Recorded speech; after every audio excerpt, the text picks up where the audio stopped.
Hello दोस्तों, कैसे हैं आप सभी। मैं हितेश आप सभी का स्वागत करता हूं यूट्यूब चैनल ज्ञान विद्यालय में। आई होप आप सबकी प्रिपरेशन बहुत ही अच्छी चल रही होगी। जैसा कि आप सभी जानते हैं, हमारा सेशन जो चल रहा है आरआरबी एनटीपीसी रेलवे के जितने भी एग्ज़ाम्स होते हैं, आप उस किसी भी एग्ज़ाम्स के लिए ये सेशन देख सकते हैं, क्योंकि हर सेशन क्या होता है, एग्ज़ाम के अंदर एक जैसा ही पैटर्न फॉलो किया जाता है और एसएससी जीडी में भी जीएस के क्वेश्चन लगभग सेम ही होते हैं। तो चलिए सेशन को स्टार्ट करते हैं। यदि आप हमारे साथ पहली बार जुड़े तो प्लीज़ वीडियो को लाइक करना, शेयर करना और चैनल को सब्सक्राइब करना ना भूलें। तो चलिए देखते हैं किस तरह के क्वेश्चंस रहेंगे। जैसे कि पहला ही क्वेश्चन है, कामरूप का प्राचीन साम्राज्य राज्य किस राज्य में मौजूद था।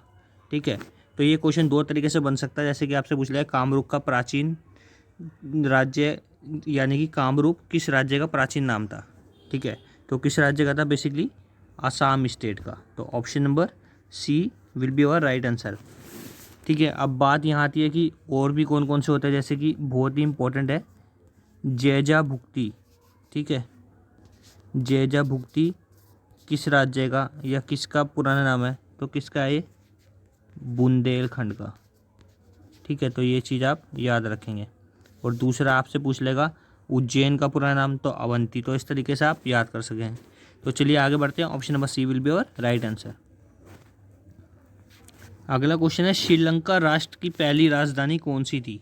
तो श्रीलंका राष्ट्र की पहली राजधानी कौन सी थी दोस्तों, जाफना या पोला नुरावा या अनुराधापुरा या कैंडी, तो कौन सी थी। तो ऑप्शन नंबर हमारा कौन सा राइट हो जाएगा यहाँ, ऑप्शन नंबर सी राइट हो जाएगा। ठीक है, जो अनुराधापुर है या अनुराधापुरा वो श्रीलंका की फर्स्ट कैपिटल थी। ठीक है, वैसे तो चारों कैपिटल श्रीलंका की है, लेकिन उसने क्या पूछा कि फर्स्ट कैपिटल कौन सी, तो फर्स्ट कैपिटल कौन सी है, अनुराधापुरा। तो ऑप्शन नंबर सी हमारा क्या हो जाएगा, यहाँ पे राइट आंसर हो जाएगा। अब एट द प्रेजेंट टाइम में पूछ लेगा तो आपसे ये पूछेगा कि श्रीलंका की दो कैपिटल कौन कौन सी है जो कि बहुत ही फेमस है। तो कौन कौन सी है इस टाइम, श्री जयवर्धनापुरा कोटे और दूसरी कोलंबो। ठीक है, जो श्री जयवर्धनापुरा कोटे है वो कौन सी है, एडमिनिस्ट्रेटिव कैपिटल यानी कि प्रशासनिक राजधानी, और जो कोलंबो है वो कमर्शियल कैपिटल। तो ये चीज़ आप याद रखेंगे। तो चलिए आगे बढ़ते हैं। Option number C will be your right answer. तो ऑप्शन बी हमारा यहाँ राइट हो जाएगा। नेक्स्ट क्वेश्चन देखते हैं, यहूदी मेनुहिन किससे संबंधित है। ठीक है, अब ये जो क्वेश्चन दोस्तों ये स्टैटिक जीके का है। ठीक है, जैसे कि आपसे पूछ लेगा इंस्ट्रूमेंटल प्लेयर के बारे में। ठीक है, यानी कि कौन सी नृत्यांगना या कोई भी सारंगी का प्लेयर या सितार का प्लेयर, तो इस तरीके के क्वेश्चन है। ठीक है, तो यहूदी मेनुहिन किससे संबंधित है, तो ऑप्शन नंबर ए, ठीक है, वायलिन से संबंधित है। तो option number A will be your right answer. अब नीचे लिखा है सरोद, तो सरोद के बारे में कौन से बहुत से फेमस सबसे कौन है, अमजद अली खान। ठीक है, तो ये चीज़ आप याद रखेंगे, अमजद अली खान जो कि बहुत ही फेमस सरोद के प्लेयर हैं। ठीक है, तो option number A will be your right answer. बौद्ध संरचना धमेक स्तूप कहाँ है, सारनाथ, सांची, कोणार्क या महाबलीपुरम, तो कहाँ पे है ये, सारनाथ में। तो option number A will be your right answer. अब बात आती है बौद्ध धर्म के बारे में। बौद्ध धर्म के बारे में जैसे कि आपको पता होना चाहिए कि 563 ईसा पूर्व में भगवान बुद्ध जी का जन्म हुआ था। ठीक है, तो ये चीज़ आपको पता होनी चाहिए। इनके बेटे का नाम क्या था, इनके बेटे का नाम राहुल था, और इनका वास्तविक नाम या मूल नाम जिसे बोलते हैं या इनके बचपन का नाम क्या था, तो वो सिद्धार्थ था। ठीक है, तो ये चीज़ आप याद रखेंगे। अब इनसे काफ़ी सारे क्वेश्चंस बनते हैं। मैं आपके लिए एक थ्योरी का सेशन लेके आऊँगा जिसमें वो सारी चीज़ें कवर करूँगा। तो अभी बेसिकली मैं आपको इतने बता रहा हूँ थोड़ा, लेकिन थ्योरी में मैं सारी चीज़ें जितने भी फैक्ट्स होते हैं इंपॉर्टेंट्स वो सारे क्लियर करूँगा। ठीक है, तो चलिए आगे बढ़ते हैं। तो ऑप्शन नंबर ए जो हमारा यहाँ राइट आंसर हो जाएगा। अगला क्वेश्चन है, खजुराहो मंदिर किस प्रकार की वास्तुकला पर प्रकाश डालता है। अब देखिए खजुराहो जो है, खजुराहो से यहाँ पे 3 क्वेश्चंस बन सकते हैं। ठीक है, आंसर तो हमारा हो जाएगा नागर स्टाइल या नागर शैली। ठीक है, तो option number D will be your right answer. अब बात आती है खजुराहो के बारे में। तो खजुराहो के मंदिर से एक क्वेश्चन ये बनता है कि खजुराहो के मंदिर जो है, खजुराहो के मंदिर के लिए कौन सा राज्य प्रसिद्ध है। ठीक है, तो कौन सा प्रसिद्ध है, मध्य प्रदेश। ठीक है, तो ये चीज़ आप याद रखेंगे। अब दूसरी बात आती है, जो खजुराहो के मंदिर का निर्माण हुआ था वो किसके शासनकाल में या किस शासक ने किया था। ठीक है, तो किसने करवाया था? चंदेल शासकों ने। ठीक है, तो ये चीज़ आप याद रखेंगे। ठीक है, तो 3 पार्ट्स यहाँ पे या 3 फैक्ट्स इंपॉर्टेंट मैंने बता दिया आपको। तो चलिए आगे बढ़ते हैं। Option number D will be your right answer. Latif Khan किस संगीत वाद्य यंत्र से जुड़े हैं? लतीफ़ खान किससे जुड़े हैं? वीणा, तबला, मृदंगम या फ्लूट? तो किससे जुड़े हैं? ऑप्शन नंबर सी तबला से जुड़े हैं। ठीक है, अब तबला के लिए जैसे आप जब भी जानते हैं अभी हाल ही में क्या हुआ है, जाकिर हुसैन जी का देहांत हुआ है। तो ये बहुत ही फेमस प्लेयर थे किसके? तबला के। तो ये चीज़ आप याद रखेंगे। और इसी तरीके से फ्लूट के बारे में पूछ लेगा। फ्लूट यानी कि बांसुरी के कौन कौन थे? तो बांसुरी के थे आपके पन्नालाल घोष। ठीक है, तो ये चीज़ आप याद रखेंगे। और कौन से हैं आप मेरे को कमेंट करके बताएंगे फ्लूट के बारे में। ठीक है, एक पन्नालाल घोष है और दूसरे कौन से है वो भी बहुत फेमस है। तो ये चीज़ आप मेरे को बताएंगे, ये आपका होमवर्क है। तो चलिए आगे बढ़ते हैं। Option number C will be your right answer. अगला है, भारत में आपात की घोषणा कौन करता है? ठीक है, अब बात आती है आपात के बारे में, इमरजेंसी जो होता है। ठीक है, इमरजेंसी कितने टाइप्स की होती है? 3 टाइप्स की होती है। ठीक है, कौन कौन से आर्टिकल में आती है? 352, 356 और 360। तो 352 जो है वो नेशनल इमरजेंसी होती है। ठीक है, और 356 कौन सी है? प्रेसिडेंशियल इमरजेंसी, जिसे राष्ट्रपति शासन बोलते हैं। राष्ट्रपति शासन आपातकाल की घोषणा करता है। और ये कौन सी होती है? फाइनेंशियल इमरजेंसी, यानी कि वित्तीय आपातकाल, जो 360 में होती है। तो ये चीज़ आप याद रखेंगे। 3 प्रकार की होती है हमारी बेसिकली क्या? इमरजेंसी। ठीक है, अब बात आती है इसकी घोषणा, इसको अनाउंस या डिक्लेयर कौन करता है? तो कौन करता है इसको डिक्लेयर? प्रेसिडेंट। ठीक है, तो option number A will be your right answer. Bharat में राष्ट्रीय सुशासन दिवस कब मनाया जाता है? तो भारत में राष्ट्रीय सुशासन दिवस कब मनाया जाता है? ऑप्शन नंबर बी 25 दिसंबर को बनाया जाता है। डीजल रेल इंजन कारखाना कहाँ स्थित है? तो डीजल रेल इंजन का कारखाना कहाँ स्थित है दोस्तों? सिकंदराबाद, वाराणसी, इरुगार या चित्तरंजन? तो कहाँ पे स्थित है? ऑप्शन नंबर बी वाराणसी में स्थित है।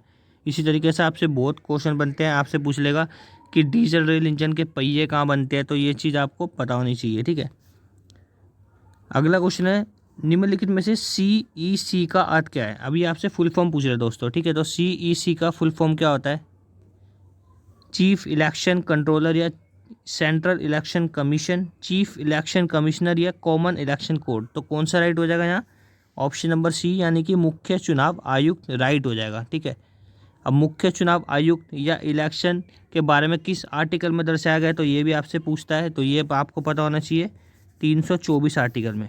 ठीक है, तो option number C will be your right answer.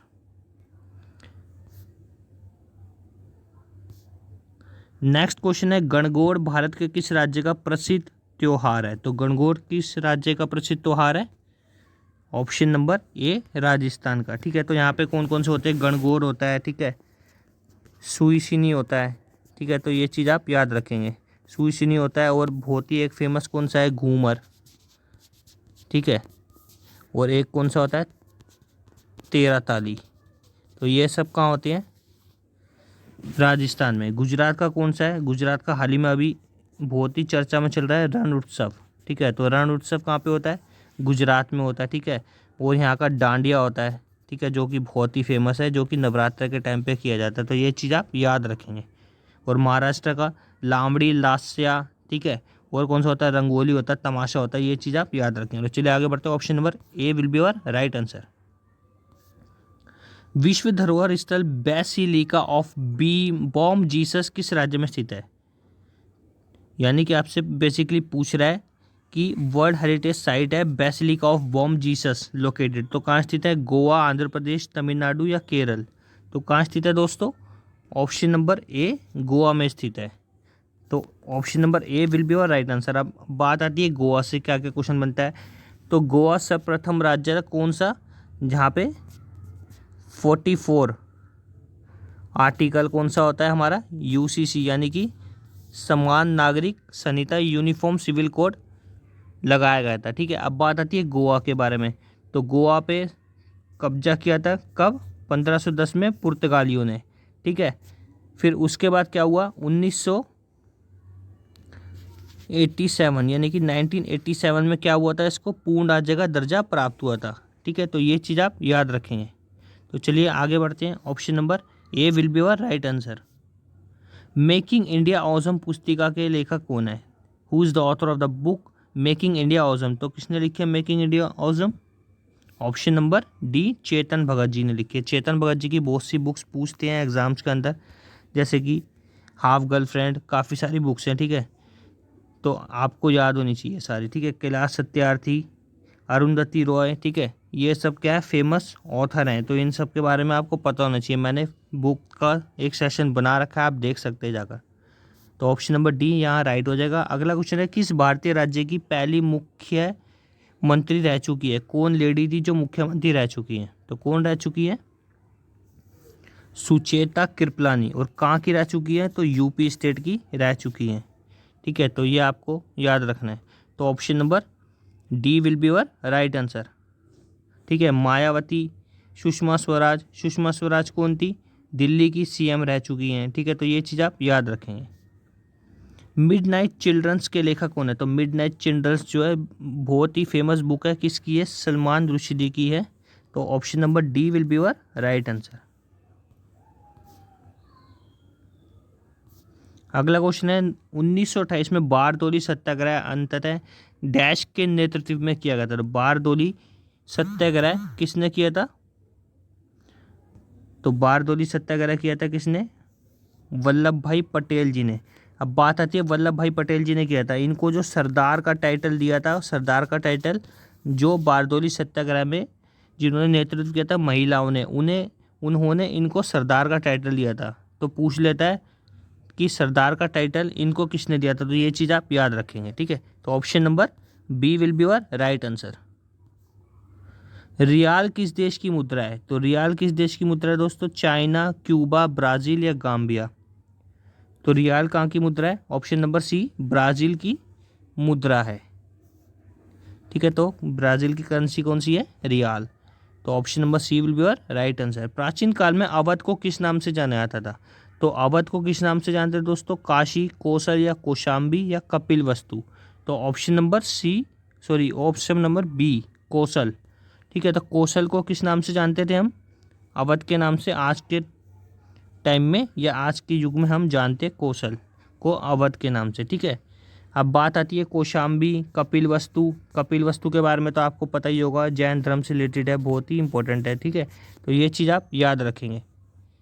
तो option number B will be your right answer. अगला क्वेश्चन दोस्तों, लेडी विद द लैम्प के नाम से किसे जानते हो? लेडी विद द लैम्प के नाम से किसे जाना जाता है? Florence Nightingale. ठीक है, तो option number B will be your right answer. ठीक है, तो ये चीज़ आप याद रखेंगे। भारतीय संविधान के किस अनुच्छेद में वित्तीय आपातकाल से संबंधित प्रावधान वित्तीय वर्णित है? तो जो वित्तीय आपातकाल है वो किस में है? अभी मैंने आपको रिसेंटली बताया, तो किस में है वो? ऑप्शन नंबर सी 360 यानी कि 360 में। अब एक क्वेश्चन और बनता है यहाँ कि जो आपातकाल है वो हमने किस आपातकाल जो है हमने किस देश से अडॉप्ट किया है?